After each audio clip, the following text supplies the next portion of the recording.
Alors, tout ce qu'on a vu jusqu'à maintenant concerne le point matériel. On a défini la position du point matériel, sa vitesse et son accélération dans les différents systèmes de coordonnées cartésiennes, cylindriques, sphériques. Maintenant, on va voir pour la distribution des vitesses et des accélérations dans un solide. Maintenant, on va étudier le solide. Le solide est un ensemble de points matériels liés. Donc, quand il s'agit d'un solide indéformable, la règle à suivre est de fixer l'origine du repère mobile au centre de masse G du solide, ce qui facilite généralement le calcul de la distribution des vitesses et des accélérations.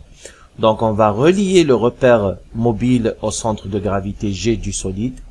Comme ça, tous les autres points seront liés à G. Ça veut dire que les vitesses des autres points, tous les autres points du solide auront une vitesse qui est liée à celle de G, puisque le vecteur position du point M appartenant au solide, s'écrit OM égale OG plus GM. Le vecteur vitesse absolue du point M est la vitesse de M par rapport au repère fixe est égale à la vitesse de G par rapport au repère fixe plus oméga vectoriel GM. Bien sûr, le repère RG lié à G, il tourne et se déplace par rapport au repère fixe. Donc, nous avons la vitesse de n'importe quel point. C'est comme GM est un vecteur qui se déplace, donc qui change de position. Donc, la vitesse du point M est égale à la vitesse du point G plus oméga vectoriel GM. Donc ici, c'est la règle de composition des vitesses qui s'écrit sous sa forme simplifiée. V de M est égal à la vitesse de G plus oméga vectoriel Gm. Le terme dgm dt dans RG s'annule puisque le repère RG, dans le repère RG, le vecteur Gm est constant. Bien sûr, quand on dérive OM, donc nous avons DOM par rapport à dt est égal DOG par rapport à dt, c'est le vecteur vitesse de G. Et la dérivée de Gm par rapport à dt, donc c'est la dérivée de Gm dans son repère RG. Et celle-ci est égale à 0, puisque Gm est constant dans son repère, plus oméga vectoriel Gm. Donc il y a juste le terme oméga vectoriel Gm qui reste. Le vecteur accélération absolue du point M est A de M par rapport à R est égal à 2G, l'accélération de G, plus d oméga par rapport à dt qu'on avait appelé gamma, donc c'est gamma l'accélération angulaire vectorielle Gm, plus oméga vectoriel Gm. Donc si on retourne en arrière pour voir l'accélération du point matériel, donc le point, cette partie-là qui est la dérivée de la vitesse relative par rapport à t est égale à 0 puisque la vitesse relative est nulle, et 2 oméga vectoriel v M qui s'annule puisque la vitesse relative est nulle. Donc nous avons deux termes qui disparaissent. Donc pour l'accélération d'un solide, l'accélération absolue contient 3 termes uniquement. Il y a 2 termes qui disparaissent. La même chose, on a vu que pour la vitesse relative disparaît parce que ici nous avons la vitesse de Gm dans son repère et il y a juste la vitesse du centre du repère mobile, ça veut dire V de G plus oméga vectoriel Gm. Donc, pour un solide, en fin de compte, l'expression de la vitesse est plus simple, puisque nous avons un terme en moins, qui est la vitesse relative de M par rapport à G, et nous avons l'expression de l'accélération qui est simplifiée, puisqu'il y a 2 termes qui disparaissent. Donc, l'expression de l'accélération absolue contient 3 termes, l'accélération de G, gamma vectoriel Gm, et oméga vectoriel Gm. Voilà. Donc, on va dire que la cinématique du solide, en quelque sorte, est beaucoup plus simple que la cinématique du point matériel. Maintenant, on va introduire le torseur cinématique. Le torseur cinématique au point M du solide S, dans son mouvement par rapport au repère fixe RO, est défini par V de S par rapport à OO par rapport au point M est égal au vecteur oméga, taux de rotation du repère mobile par rapport au repère fixe, et la vitesse du point M. Donc le torseur est lié au point puisque la vitesse est liée au point. Donc nous avons le torseur comprend 2 vecteurs, 2 composantes. Donc le vecteur taux de rotation ou bien vitesse de rotation oméga, et le vecteur le vecteur vitesse du point 1. Bien sûr, si on change de point, la vitesse change et le torseur change. Le mouvement de translation. On va définir maintenant quelques mouvements particuliers. On va commencer par le mouvement de translation. Pour un solide en mouvement de translation, harakan sihabiyya, les vecteurs vitesse de tous les points sont égaux et le vecteur taux de rotation est nul. Ça veut dire que le solide se déplace sans tourner, même si la trajectoire n'est pas rectiligne. حتى إذا كانت الحركة أو المسار غير خطي. هنا عندنا مسار منحني, mais les vitesses sont égales. Ça veut dire si on prend le solide à n'importe quel instant, tous les points du solide ont la même vitesse et la même accélération. Donc le oméga est égal à 0 puisque le repère lié au solide ne tourne pas. VA égale VB, quel que soit AB appartenant au solide. Vous prenez deux points du solide, leur vitesse est égale en sens, en direction et en module. Remarque, un mouvement de translation n'est pas nécessairement rectiligne, ni bien sûr uniforme. C'est-à-dire si on a un mouvement de translation, il n'est pas obligatoirement un mouvement linéaire, khati, ni uniforme. وماهوش منتظم. ماهوش شرط يكون منتظم. Première conséquence pour le mouvement de translation. La trajectoire TB du point B se déduit de la trajectoire TA du point A par une translation du vecteur AB. نقدر نجبدو la trajectoire تاع le point B à partir de la trajectoire du point A juste par une translation du vecteur AB. On retourne sur le slide précédent. Vous voyez que pour passer de A à B ou bien de B à A, on va utiliser le vecteur AB ou bien le vecteur BA, qui est un vecteur constant. Deuxième conséquence, à chaque instant, les vitesses et les accélérations sont égales. Donc, quel que soit A et B appartenant au solide et quel que soit T, les vitesses sont égales et les accélérations sont égales. Ça, c'est pour le mouvement de translation. Alors, pour le mouvement de rotation autour d'un axe, donc le solide tourne autour d'un axe, on prend un point du solide M, qui a une vitesse Vm, et la projection de M sur l'axe OZ, ça me donne le point H, et je prends un oméga, un cas particulier où oméga, donc il est porté par l'axe OZ. Donc on a dit rotation autour d'un axe, c'est l'axe OZ ici. Un solide S est en rotation autour d'un axe si deux de ces points O et O1 restent immobiles. Donc si on trouve deux points quelconques du solide qui sont immobiles dans le temps, donc il tourne forcément autour de son axe, et cet axe-là passe par les deux points. Soit O et O1 sur l'axe OZ, dit axe de rotation. À un instant T, tous les points de S tournent du même angle θ. Bien sûr, à un instant T, donc tous les points tournent en même temps d'un angle θ. La vitesse angulaire du solide est alors oméga égale à la dérivée de θ par rapport au temps. La vitesse de chaque point M du solide, V de M, est égale à oméga vectoriel OM, parce que par définition, la vitesse de M est égale à la vitesse de H plus oméga vectoriel HM. Et comme nous avons H qui est un point fixe, donc il y a juste le terme oméga vectoriel OM qui reste. Vm est le mouvement et le moment engendré en M par oméga.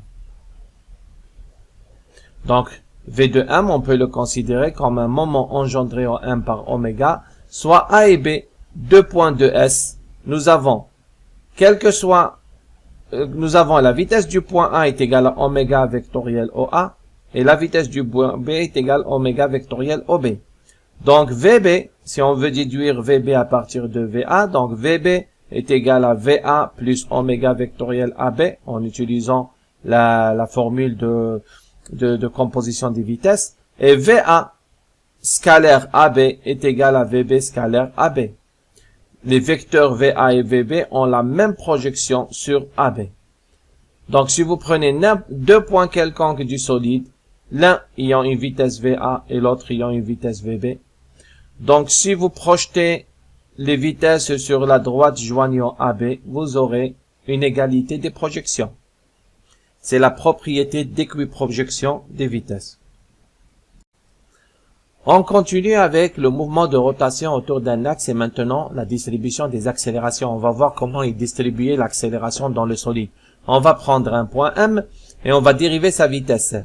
A de M est égal dV par rapport à dt. Donc, et comme la vitesse c'est oméga vectoriel OM, donc c'est la dérivée du vecteur taux de rotation vectoriel OM plus oméga vectoriel, la dérivée de OM, c'est la vitesse du point M. Alors, le premier terme ici, c'est l'accélération angulaire, donc c'est oméga vectoriel OM, et le deuxième terme, donc c'est oméga vectoriel VM, c'est oméga vectoriel OM, donc j'ai un double produit vectoriel ici. Donc, je reprends le premier terme, l'accélération angulaire vectorielle OM. Ce deuxième terme-là, je vais voir que oméga vectoriel OM, donc oméga vectoriel OM, ça me donne VM. Donc, c'est le vecteur VM.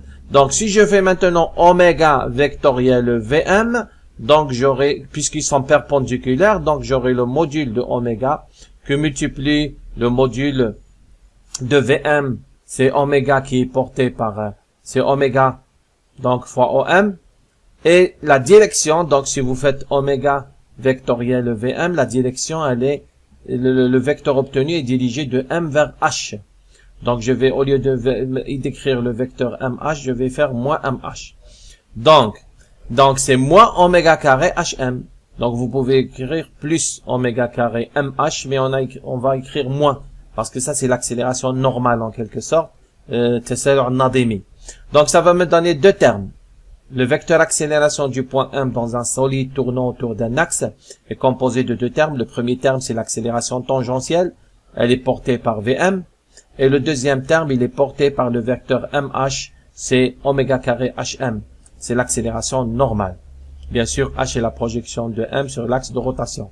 Dans le cas où oméga est constant, donc A de M est égal directement à de N. Si on a un vecteur un oméga constant, donc oméga point c'est 0, et nous avons juste l'accélération normale qui est égale à moins oméga carré HM. Alors, le mouvement plan maintenant. On va étudier le mouvement d'un plan d'un solide. Donc, soit R de OX, Y, Z, le référentiel fixe, et R de O1, X1, Y1, Z1, le référentiel lié au solide S. Donc, ce repère-là, il est lié au solide. Et ce repère-là, il est fixe. Si au cours du mouvement, les axes O1, X1, les axes O1, X1 et O1, Y1 restent dans le plan XOY, ça veut dire sur le plan, les axes O1, X1 et O1, Y1 restent dans le plan OXY, donc nous avons un mouvement, le mouvement est dit plan, puisque le plan X1, Y1 reste confondu avec le plan XY ou bien parallèle au plan XY. Première conséquence de ce mouvement-là, tous les points situés dans des plans parallèles au plan XOY ont les mêmes vitesses que leur projection sur le plan XOY. Il en est de même pour les accélérations. Donc si vous prenez tous les points qui se trouvent pour le solide qui se trouvent dans des plans parallèles à XOY, donc ils sont parallèles, donc leur projection, la projection de leur vitesse sur le plan XOY sont égales. Donc la même chose pour les accélérations. La deuxième conséquence, l'axe instantané de rotation D est perpendiculaire au plan XOY. Voilà l'axe de rotation instantané D.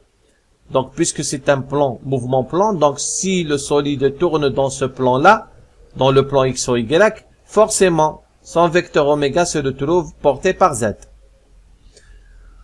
En effet, si on a VA est égal à V de O1 et VA est égal à V de O1 plus oméga vectoriel O11, donc oméga vectoriel O11 est égal à 0, ce qui donne que oméga est vectoriel à O11.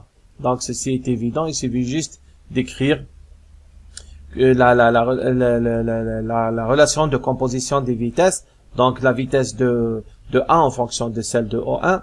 Donc si on a un mouvement plan, donc le point A et le point OA, ils ont la même vitesse puisqu'ils sont dans des plans parallèles. Donc maintenant, si j'écris la vitesse du point A c'est VO1 plus oméga vectoriel O11, donc ce terme doit être nul, forcément, donc oméga est parallèle à O1A, donc, ou bien il est parallèle à, il est porté par l'axe Z.